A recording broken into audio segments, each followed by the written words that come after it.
Nurse Paige here. Today we're going to be covering the concept hypertension, and I'm going to be explaining what it is and how I would treat my patient if they were to have this condition. Hypertension is just another word for high blood pressure. To be considered hypertensive, you have to have a systolic pressure greater than 140, and then a diastolic pressure greater than 90. So based on the average, and then you want to base that on the average of 2 or more correct blood pressure measurements. So you'd have your patient come in within 2 weeks, 2 different times, and then you'd measure their blood pressure, and if they were out of the normal baseline range of blood pressure measurements, then they'd be hypertensive, or they'd have hypertension. Hypertension in adults is defined by the systolic blood pressure being 140 or greater, and the diastolic blood pressure being greater 90 or above.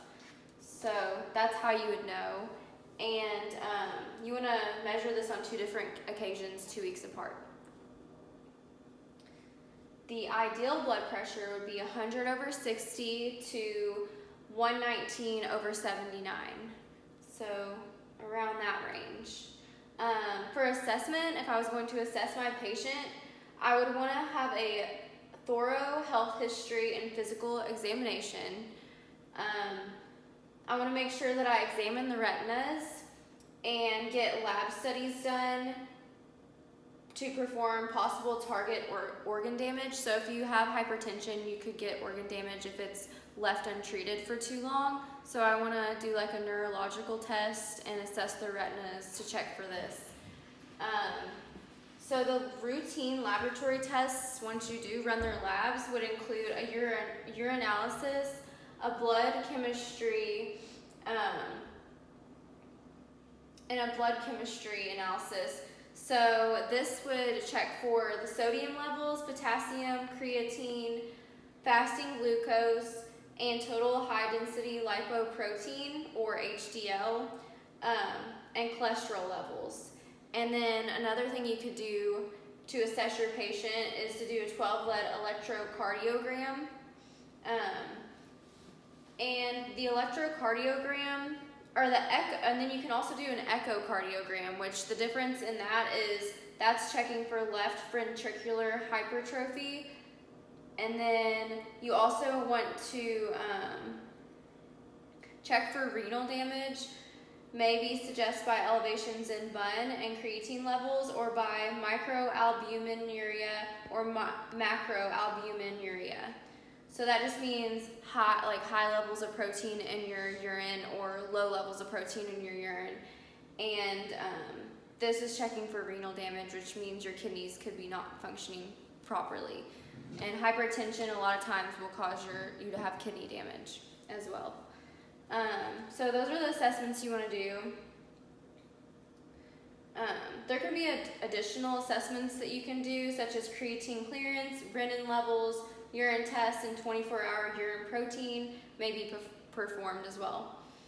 Some risk factors that lead to hypertension are cigarette smoking, obesity, physical inactivity, diabetes mellitus, age. So if you're older than 55 for men or older than 65 for women, you're at a higher risk for getting hypertension. Family history of premature cardiovascular disease also can be a risk factor. Some complications you can run across for patients who do have hypertension. It can progress to the body organs if it's untreated. It can result in heart failure. With increased blood pressure, heart pumps blood faster than normal until the heart muscle goes weak from too much exertion. And then you could also get a myocardial infarction. Decreased oxygen due to constriction of blood vessels may lead to an MI. Impaired vision, ineffective peripheral perfusion affects the eyes, causing problems in vision because of decreased oxygen. And then lastly, a complication that you could run across is renal failure. As I said earlier, you want to assess for that because that's like the worst case scenario. Renal failure is caused by blood carrying oxygen and nutrients could not reach the renal system because of constricted blood vessels. Some nursing interventions that I would want to do with my patient who has hypertension would be pretty much focused on lifestyle changes. So the objective of nursing care focuses on lowering and controlling the blood pressure without adverse effects and without undue cost. So I would want to encourage my patient to consult a dietitian to help develop a plan for improving nutrient intake or for weight loss. Encourage restrictions of sodium and fat. So too much sodium and too much fat can increase your blood pressure. Emphasize increase intake of fruits and vegetables. This will help lower your blood pressure. Implement regular physical activity. Advise patient to limit alcohol consumption and avoid tobacco products.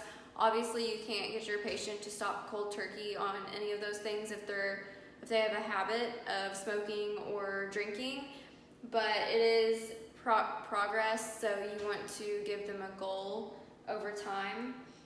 Assist the patient to develop and adhere to appropriate exercise regimen. You can't force them to work out, but you do want to encourage that they get some type of physical activity, whether it be going on a short walk each day or anything like that. Some lab and radiology diagnostics that you would be running for a patient who has symptoms of hypertension would be a urinalysis to check for concentration of sodium in the urine through specific gravity. You'd want to do blood chemistry. These tests are done to determine the level of sodium and fat in the body. 12-lead ECG, which we talked about earlier in the assessment. This needs to be performed to rule present cardiovascular damage. Echocardiography. And echocardiography assesses the presence of left ventricular hypertrophy, which just means that your left ventricle is atrophic, so it would be damaged. Creatine clearance. Creatine clearance is performed to check the levels of BU of BUN and creatine that can determine if there is renal damage or not. So so checking your BUN does check for renal damage. And then you want to check the renin levels. Hemoglobin and hematocrit, no diagnostic, but assesses relationship of cells to fluid volume and may indicate risk factors such as anemia. Blood urea, nitrogen, BUN, what we just discussed, and creatine provides information about renal perfusion and function. Glucose may result from elevated levels or increased hypertension, so diabetes, you have increased glucose levels. Serum potassium, hypokalemia may indicate the presence of primary aldosteronism or be a side effect of diuretic therapy. Serum calcium imbalance may contribute to hypertension. And then thyroid studies, hyperthyroidism may lead or contribute to vasoconstriction and hypertension. And then urinalysis may show blood, protein, or white blood cells, or glucose suggests renal dysfunction and or presence of diabetes. And you can also assess for a lot of other things in the blood through lab and radiology diagnostics. Creatine, uric acid, renin. You want to check the kidney and chest x-rays. You can also do computed a CT scan, rules out pheochromocytoma, and an ECG is another radiology test you can perform. Some medications you would give to your patient with hypertension would be, the goal with these medications, what you're trying to accomplish is decreasing peripheral resistance, blood volume, or the strength and rate of myocardial contraction. So the most recommended medications for this would be diuretics and beta blockers. Only low doses are given, but if pressure still exceeds 140/90 mmHg, the dose is increased gradually. So that's what you would usually start your patient out on.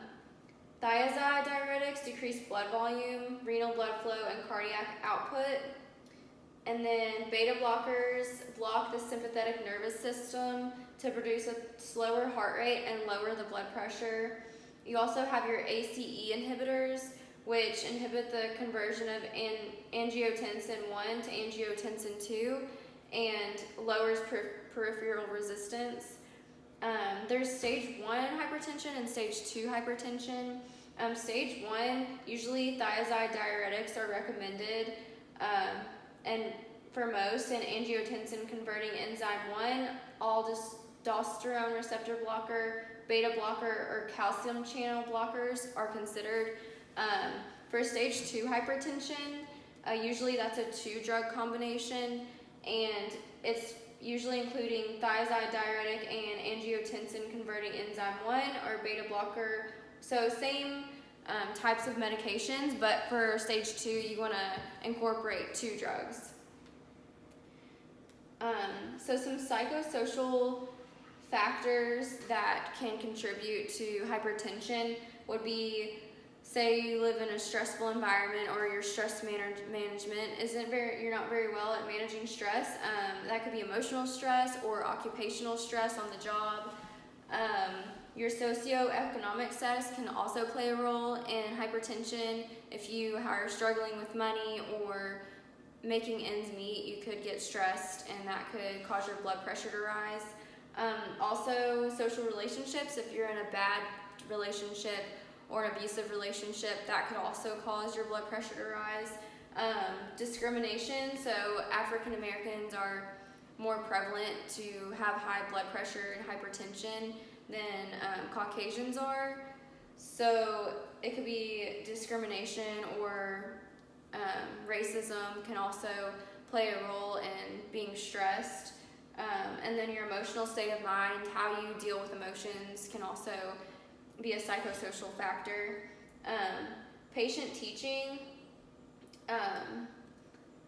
So following discharge, you should always promote self-care and independence of the patient.